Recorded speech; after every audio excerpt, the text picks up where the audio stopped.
Hey guys, welcome back to the channel. If you're new around here, my name's Uncle Reddit, and this is r/malicious compliance. Auntie Reddit and I just got back from a little dinner outing, and I figured, you know what? This would be a good time to read some stories. So let's do it. Sure, I'll take your pennies. I was working at a gas station about 20 years ago. One evening this lady comes in, dumps like 5 or 6 handfuls of pennies on the counter and states her preferred brand. Ordinarily, our cashiers would just tell someone to F off if they were trying this. But I was pretty chill at the time and had nothing to do but run the register and stuff my face with food from the deli case, so cue malicious compliance. I just said, okay, but I'll have to take other customers. I'll count this in between. She objects. It's all there. I counted it already. I reply, if my drawer comes up wrong, I'll get in trouble. I have to count it. Sorry. She starts stomping around the store all mad, throwing her arms around, etc. I would later come to recognize this as tweaker behavior. And I start counting, meticulously setting the pennies aside in stacks of 10 and pausing every time a customer comes in. All the while this lady is acting like she's been stabbed through the hand. Maybe half a dozen customers, and 10 minutes later I'm nearing the end of the pile. She's still standing by the door getting more and more impatient, bitching at everyone who comes through. I was giving the other customers priority so they didn't care, of course. Anyway, I finished counting and she's short. Maybe 15 cents. Who could remember? It was fairly common for people to raid the penny dish to cover the cost of a pack of cigarettes they couldn't quite afford, and this was generally allowed. Small town, and after all, who even cares? But she promised me it was all there, and I got a bit of a bug up my butt about it, so I take the overflowing free penny dish and move it behind the counter before calling her over. You're X cents short. Can't I just cover it from the dish? Where is it? What dish? There's a dish. There's always a dish. You took it away. I give her a puzzled look, wave my hands over the counter. There's no dish. I don't know what you're talking about. She's incensed and cusses me out for a while. I just shrugged it off. She left without her cigarettes, of course. My boss came over afterward and told me I didn't have to count those or even take them. Dude didn't get mad at me at all, but I just played it straight and was like, oh, okay. There's 2 jobs I really don't miss anymore for this very reason. One, working a convenience store or gas station. Did plenty of that when I was a teenager. And, those late night or overnight shifts just killed me, whether it was drunks or tweakers or whatever. And then bouncing at a bar or club. It's basically like MMA and childcare all rolled into one. Whether the bar's closing and you're trying to shuffle all the little toddlers out, or you're working at the gas station and they're all hitting your spot after they just left the bar, it's amazing. And you haven't lived until you've seen a crackhead crawl across an entire gas station parking lot on their hands and knees because they thought they saw a rock on the ground. I mean, way more. This is a malicious compliance on the part of an employee when I was the customer. I've seen many of these stories from the employee's perspective and thought I'd share mine from the other side. Of course, long-time lurker, first-time poster on mobile, etc. Disclaimers. On a road trip cross-country, I stopped to get my kids some lunch at a well-known sandwich place. My youngest, about 5 at the time, wants to place his order, so I let him, cause he's adorable with how he phrases things. He gets to the veggies and specifically states, "And can I please have extra pickles?" And I don't mean just a little bit extra. I mean way more than you think a normal person would ever want extra. The employee smirks and grins and takes both hands into the pickles and pulls out 2 heaping handfuls of pickles to pile onto his 6-inch sandwich. His eyes light up, and with the biggest smile exclaims, "Now that's extra pickles." The fallout? A super excited 5-year-old that finally got how many pickles he wanted on his sandwich, and made the employee's day by thanking them profusely for the best sandwich he ever had. He ate every single pickle. That's a cute little malicious compliance. The kid was polite about it.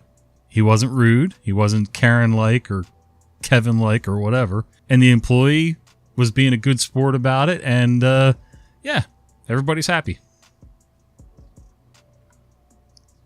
A fiasco with pancakes. This happened at a restaurant a few years ago. We'll just call it Bracker Carol, blah, blah, blah, or BC for short. Yeah, I like that better. So on a busy Sunday afternoon, the church crowd was slowly winding down and we were nearing our dinner rush. This particular restaurant, you could order breakfast all day. At around 3 p.m., 2 ladies were seated in my section and I greeted them promptly. Both ordered drinks and their food as well at the same time. Guest number 1 ordered Mama's pancake breakfast with scrambled eggs and cheese with extra crispy bacon.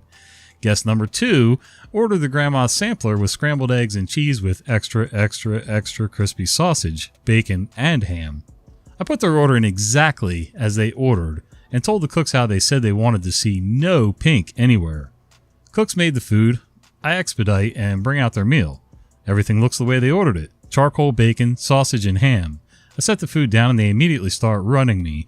Never once did they ask for everything at the same time, even after I asked, "Is there anything else I can get for you?" Every time I brought back something like hot sauce, ketchup, or napkins, they always needed something else. After 5 minutes of back and forth, they said everything was fine and I went and did other duties. They hadn't touched their food until I had everything for them that they had me run around for. A few minutes later, my manager on duty comes to me and asks me about table 231. He says they're complaining their eggs are cold and their food is burned. I explained they said everything looked fine and their eggs wouldn't have been cold if they had asked me for extra napkins, hot sauce, ketchup, and extra butter and jelly on one trip instead of 6.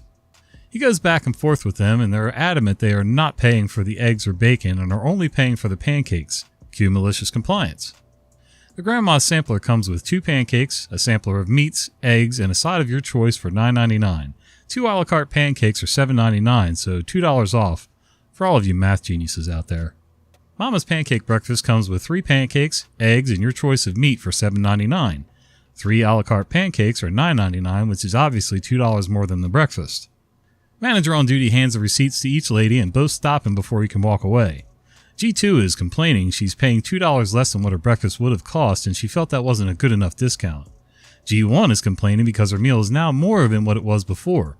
The only thing my boss kept saying to both of them was, "You asked to only pay for the pancakes and that's what I charged you for." Then he walked away. They paid up front, complaining the entire time at the cash register, making a scene, threatened to call corporate and said they'll be returning to speak to someone higher than my manager on duty. Manager on duty and I went into the back and kept laughing. You don't get many wins in the service industry, but this one will always be a memorable one. Yeah, it seems to me that as soon as they started placing these really very specific orders, that was your first red flag right there. I can understand wanting everything kind of at the same time, so, one's not cold and all that. If you ask for extra crispy anything, it's going to be charred, so be careful what you wish for. And of course, if you're ordering things a la carte, it's always going to be more expensive than the whole meal, so whatever. You want your 17 cents? Okay. So I work as a delivery driver. Pizza, burgers, subs, wraps, etc. Been doing it for over a decade. Before you judge, I managed to get a mortgage and own my own home with this profession. Work hard enough and it's a solid gig. I've never worked a gig where you've been given pocket change, just singles. A couple years ago, before the whole COVID thing, I was on a delivery and her change was a couple dollars and 17 cents. I gave her the singles and bid her a good evening. She said I didn't give her all her change. I told her we aren't provided pocket change, so don't have any to give. She makes a big deal, threatened to call my boss and get me fired. I told her he would tell her the same thing I did and repeated, "We don't provide pocket change." She then takes a picture of me in my car and says she's going to call the police and have me arrested for theft, over 17 cents. I laughed and said I might have some change in my car. Hearing this news, she sat down smugly and started eating her pizza. I throw my change in my cup holder sometimes. I was drinking a frozen water that day and there was a lot of water in my cup holder from condensation, so I counted out 17 soggy pennies. I walk back up to her porch where she's eating and give her 17 wet, soggy pennies. As I walk back to my car, I hear her tell a friend, "That bee gave me pennies." I just chuckled to myself and said, "Yes, I did." She still called and complained to my manager, who got a good laugh out of it. He told me I didn't have to give her the pocket change and could have just let her call. I told him I knew. She was just being so rude about it, I decided to comply to the best of my ability. Like, dude, seriously, if you've got enough money to order out and have somebody deliver it for you, you can forgo the 17 cents. I mean, I sort of get the principle of the thing, especially if you paid a tip through your card on the app that you ordered through. But, but you didn't. If the guy was handing you change, yeah, no, you didn't order from a card. You paid cash when you got there. So, yeah, that doesn't make any sense. That customer was just looking for trouble. Another per diem tale. Not mine, but a friend's. He's a heavy equipment operator for a company that builds temporary roads for power lines, logging, pipeline jobs, that sort of thing. The crew meets up at the yard and travels out to the job site for the first day of the job. They're given a per diem for hotel accommodations for remote jobs, but my friend has a short school bus that he's converted into a camper, so he pockets the per diem. He sleeps in the camper and cooks his own food rather than eat in the restaurant. He gets along well with the rest of the crew and is able to use their rented rooms for showers and such. These guys were local to the yard. Some would get their spouse to drop them off, and one guy would ride his bicycle in. As time went on, the company depended on him to transport a handful of crew members from the yard to the site, from the site back to the hotel, and the next morning from the hotel to the site. His converted school bus still had a row of seats, so 4 people sat there, and another in the passenger seat with their luggage piled in the back. Some D-head administrator chewed him out for pocketing the per diem and sleeping in the camper, and told him that he must rent a hotel room if he was to receive the per diem. So the next job, he shows up at the yard in his Honda Civic. They have their meeting and it's time to roll, except the Civic has his gear and his luggage in the back with the seats folded down. There's no room and there's 5 guys standing there with no transportation. Foreman asks him what the heck is going on, and my buddy explains that since he's been told not to stay in the camper, he doesn't see any reason to pay the extra gas to drive it to the site. The foreman finds out which penny pincher lit my friend up and calls the project manager and asks him how exactly Mr. Penny Pincher plans to cover the cost of getting the crew to the job site. Project manager authorizes foreman to go out and rent an SUV and then blasts Mr. Penny Pincher. The SUV is a couple $100 a day plus mileage. The crew is late to the first day on the job, but that wasn't the big problem. This is a construction job in the boonies, and the crew that piled into the SUV daily were filthy. When they returned the rental SUV, they were hit with an exorbitant cleaning fee.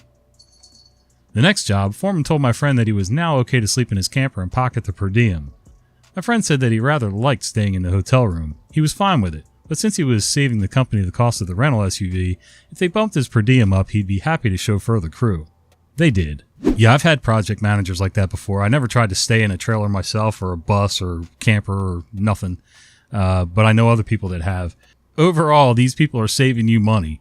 Just give them the damn per diem and let them do their thing. They're not hurting anybody, and actually he was helping you out by chauffeuring people around. You should have been chipping in for gas and everything else. Oh, gotta love people like that. They think they're just so smart. Hey guys, I hope you like these stories, and if you did, do me a favor. Would you consider giving this video a thumbs up, maybe subscribe to the channel, and don't forget to click that little bell icon so you don't miss the fat guy with the beard telling you stories. See ya!